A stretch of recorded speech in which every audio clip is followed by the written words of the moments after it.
The end of peace years after Love and Thunder, Thor lives in solitude with Love, the daughter of Gorr, now a teenager learning to control her godlike energy.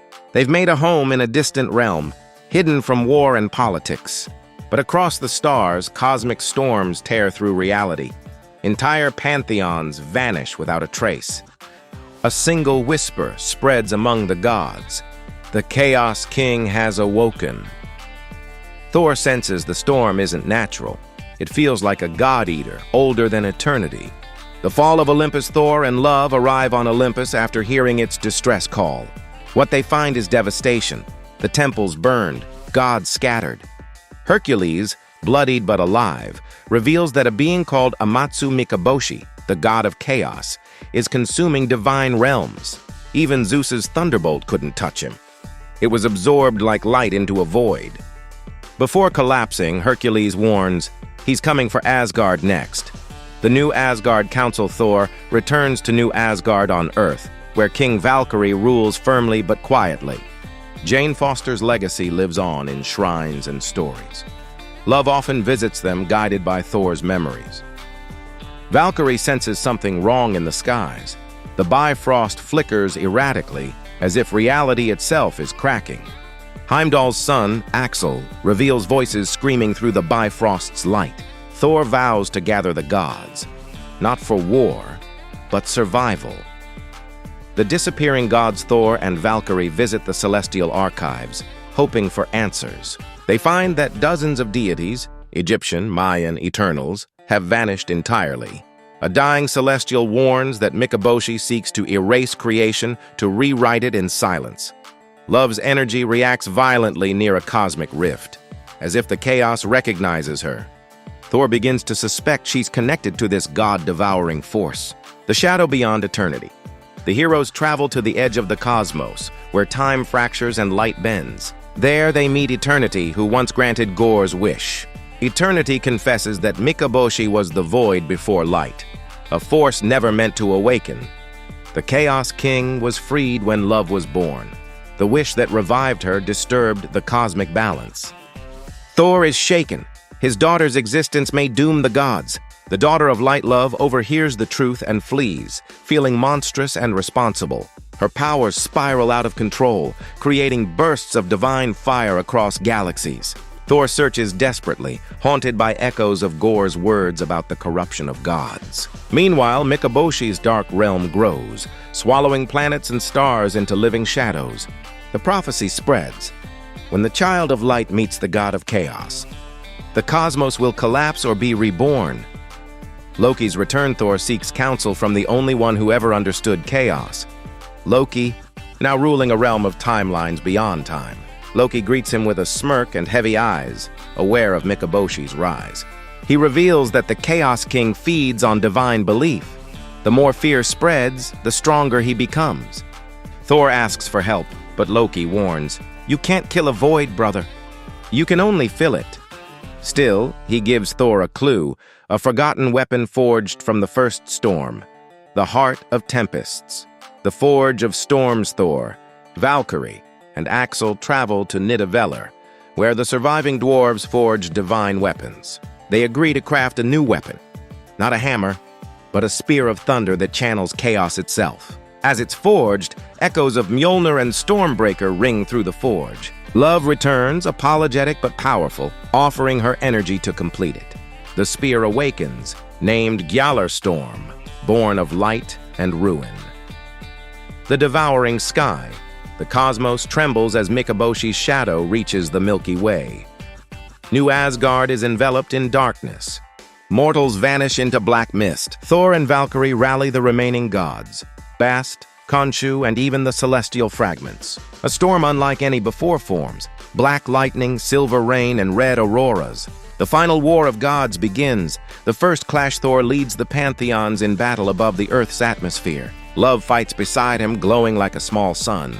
Mikaboshi manifests, an infinite void shaped like a man, surrounded by silent screams. Every strike Thor lands vanishes into nothingness.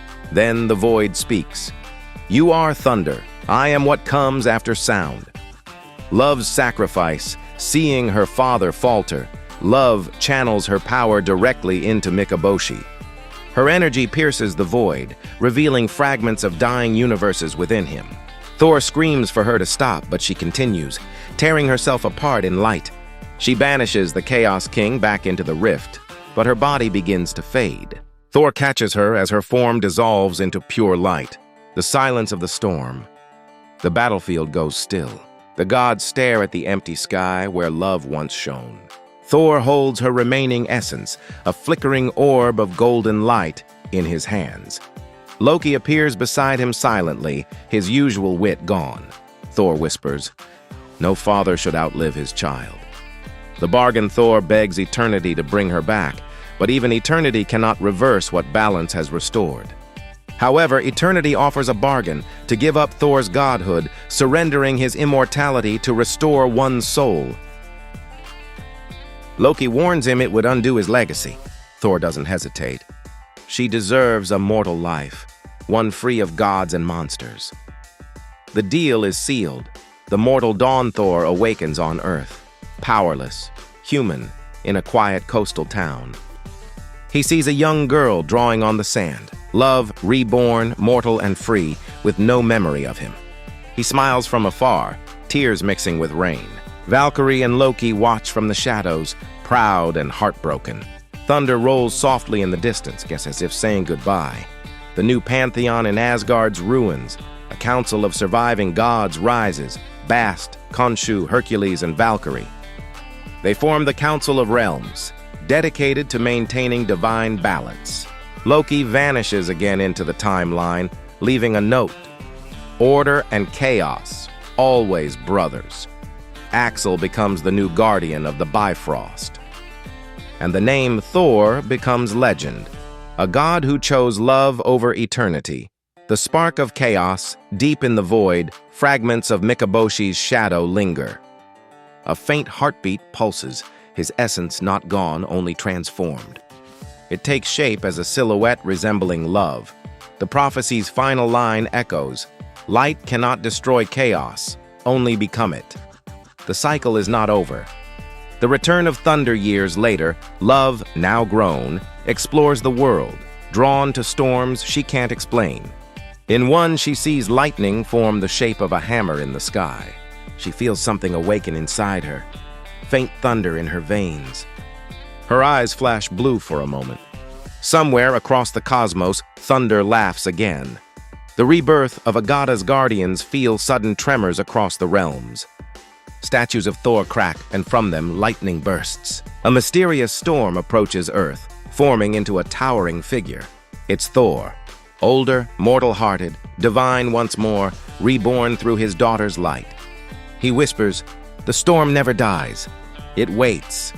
The final battle of balance, Thor and love, father and daughter, light and chaos, stand before the reawakened Mikaboshi. This time they fight not as god and child, but as equals. Their combined energy reshapes the void into creation itself. The storm becomes a spiral galaxy, rebirth through balance. Thor looks at her proudly, "You are my thunder now." The legend of Storm centuries later, mortals tell tales of two beings who forged a new cosmos from chaos. Their thunder is said to echo when love meets loss and light meets darkness. On a distant world, a hammer lies embedded in stone once more, waiting. As lightning flashes across the screen, one final title appears, Thor, God of Chaos, and beneath it, the storm always returns.